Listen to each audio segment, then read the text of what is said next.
Ini adalah film 10 tahun sebelumnya. Penyakit menular. Saat ini banyak yang membicarakannya. Dulu nonton film ini sangat biasa.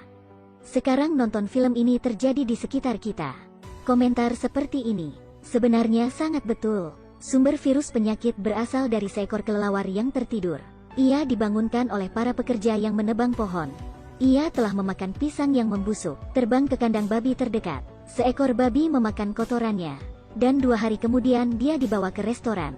Kepala koki sedang menyiapkan bahan-bahan, tapi dipanggil oleh anak buahnya. Setelah sederhana membersihkan tangannya, dia pergi ke aula. Kelly memberikan pujian atas masakannya, dan meminta untuk menjabat tangannya dan berfoto. Setelah makan penuh, Kelly pergi ke ruang catur.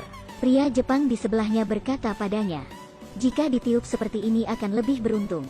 Sehingga dia pun melakukannya. Dia berdiri dan ingin pergi, namun ponselnya tertinggal di bar. Wanita Finlandia mengangkat teleponnya dan memanggilnya. Ketika pelayan kasino membersihkan meja, dia mengambil cangkir yang digunakan oleh Kelly. Pelayan kembali ke Hong Kong dengan kapal setelah bekerja. Dia sudah mulai merasa sedikit lemah. Saat masuk lift dia terus batuk. Pacarnya menyarankannya untuk pergi ke dokter. Dia merasa pusing saat di jalan. Saat menyeberang jalan dia ditabrak oleh mobil. Wanita Finlandia itu sedang dalam rapat perusahaan. Dia merasa tubuhnya sangat sakit.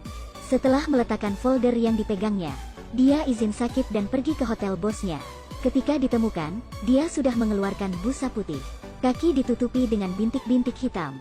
Pria Jepang itu naik pesawat pulang ke negaranya. Dia menyentuh cangkir pramugari. Saat turun dari pesawat dia pergi naik bus. Dia langsung meninggal di dalam bus. Orang-orang di sekitar mengelilinginya dan mengambil foto. Kelly pulang rumah dan memeluk anaknya secara langsung. Keesokan harinya ia diberitahu oleh sekolah. Suhu anaknya setinggi 38 derajat. Semua orang yang dia dekati telah meninggal semua. Kesadaran sendiri juga secara bertahap menjadi kabur. Dia jatuh ke lantai dan mengeluarkan busa putih. Setelah penyelamatan dari dokter, masih saja tidak berhasil. Dokter berniat membedah tubuh Kelly untuk mencari tahu alasannya. Paulus masih dalam kesedihan kehilangan istrinya. Namun teleponnya menerima kabar buruk dari rumah. Pada akhirnya, anaknya juga tidak bisa selamat. Pacar pelayan memutuskan untuk membawa abunya kembali ke kampung halaman. Ketika bus tiba di Guangdong, dia ditemukan meninggal oleh orang lain. Mulai saat ini, semuanya akhirnya menyadari pentingnya masker. Di garis depan selalu para staf medis. Mereka mengenakan seragam lengkap dan masuk memeriksa di tempat isolasi. Ada semakin banyak orang yang tertular. Satu persatu dibawa ke ambulans. Bencana tidak hanya menghancurkan sistem kekebalan tubuh manusia, juga mempengaruhi sistem kekebalan tubuh masyarakat manusia. Rumah sakit penuh dengan orang dan kepanikan. Hasil otopsi Kelly sudah keluar. Ini adalah virus influenza varian baru yang belum pernah ditemukan sebelumnya. Tidak ada yang tahu dari mana asal virus itu. Kecepatan penularan telah meningkat secara eksponensial, dan tingkat kematian sangat tinggi. Hanya dalam 5 hari. Jumlah kasus melonjak dari 89.000 menjadi 270.000. Prioritas saat ini adalah membuat vaksin. Di laboratorium tingkat tertinggi Project 4, ahli biologi sedang mempelajari virus penyakit. Kesimpulan dari mengambil sampel darah untuk analisis. Ada gen hewan dan manusia dalam urutan virus penyakit. Setiap urutan terus bermutasi tanpa berhenti.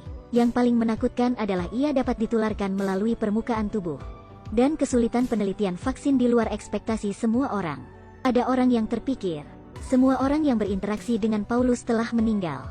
Dan dia adalah orang yang telah terpapar virus untuk waktu yang paling lama. Tentu saja tubuhnya memiliki antibodi. Ahli biologi telah menemukan terobosan di sini. Benar saja, Paulus memiliki protein khusus dalam tubuhnya. Ia mampu melawan mutasi virus penyakit. Mereka mencoba berkali-kali untuk melakukan eksperimen pada tubuh yang terinfeksi virus. Protein vaksin akhirnya ditelan oleh virus penyakit. Para ahli biologi sangat kebingungan. Ironisnya, seorang pensiunan profesor tua melanggar aturan dengan mengambil resiko terinfeksi. Dia melakukan penelitian pribadi di laboratorium sendiri. Dalam waktu 3 hari, vaksin telah ditemukan olehnya, dan dia tidak meminta bayaran apapun. Dia bersedia memberikan hasilnya kepada umat manusia secara gratis. Ini hanya langkah pertama. Vaksin juga harus diuji coba di tubuh manusia. Ini akan memakan waktu setidaknya 3 bulan. Sesuai dengan kecepatan infeksi saat ini, dalam 3 bulan, jumlah kasus orang yang tertular akan mencapai 80 juta orang. Di bawah bencana manusia, Seorang blogger online masih menyebarkan rumor. Dia tidak terinfeksi virus penyakit sama sekali. Dia mengklaim dirinya demam 39 derajat sebelumnya. Setelah menggunakan didesinfeksi merek ini, secara ajaib demamnya menurun. Video semacam itu menjadi viral di internet. Awalnya mengira tidak ada orang yang percaya berita bodoh seperti itu. Tapi di bawah keinginan untuk bertahan hidup, manusia telah benar-benar kehilangan akal sehat mereka. Lebih mengerikan daripada penyakit menular adalah rumor. Semua orang berbondong-bondong ke supermarket. Mereka semua demi membeli didesinfeksi. Pada awalnya semuanya mengantri dengan tertib. Dalam kerumunan orang terus-menerus ada yang batuk. Bahkan ada yang tidak memakai masker. Saat mengetahui jumlah obat tidak banyak, semakin banyak orang yang menerobos antrian. Dalam sekejap terjadi kekacauan. Kaca jendela dilempar hingga pecah. Semua orang masuk untuk mendapatkan obat. Supermarket diborong hingga kosong. Kekacauan juga terjadi di jalanan. Orang-orang mulai melakukan perampokan. Orang-orang yang merampok barang ada di mana-mana. Ini adalah pengaruh dari video berdurasi 50 detik. Persimpangan utama di kota telah ditutup. Ada orang yang menggunakan kebebasan sebagai alasan. Mereka ingin menyingkirkan pembatasan pemerintah. Korban yang meninggal masih terus meningkat. Sudah melebihi tempat pemakaman. Bahkan pelajaran yang nyata. Masih ada orang yang menyebarkan berita seperti ini. Jalan-jalan dipenuhi dengan sampah. Kantor, museum, dan gym semuanya kosong. Pada hari ke-26, hampir 580 juta orang telah tertular di seluruh dunia. Ini setara dengan setiap 12 orang ada satu orang yang terinfeksi. Hingga saat ini, pemerintah belum merespons. Setelah percobaan ke-57 pada hari ke-29, vaksin akhirnya memiliki respon antibodi pada monyet. Tapi ini harus menunggu hasil setelah 24 jam. Setiap detik sekarang mewakili banyak kehidupan. Para peneliti tidak bisa menunggu waktu reaksi. Dia langsung bereksperimen pada diri sendiri. Dia pergi ke daerah karantina dan melepaskan maskernya. Kemudian mencium ayahnya. Ya, dia telah berhasil. Karena jumlah orang yang terinfeksi terlalu banyak.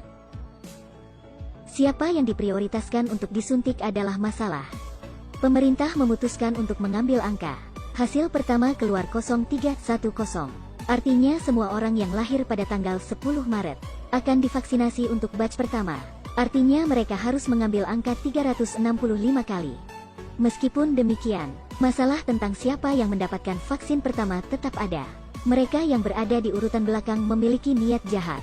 Mereka masuk untuk merampok vaksin orang lain. Penjarahan di jalanan tetap sangat serius. Pemerintah juga merespon dengan cepat, memberlakukan pemberian vaksin di tempat. Orang yang telah divaksin akan mendapatkan gelang. 135 hari setelah wabah penyakit, orang-orang divaksinasi dengan tertib. Hidup telah kembali tenang. Mereka tidak lagi takut virus penyakit, karena pertempuran ini dimenangkan oleh manusia. Akhir dari film ini, para peneliti mengambil semua sampel virus penyakit, disegel secara permanen dalam lemari es.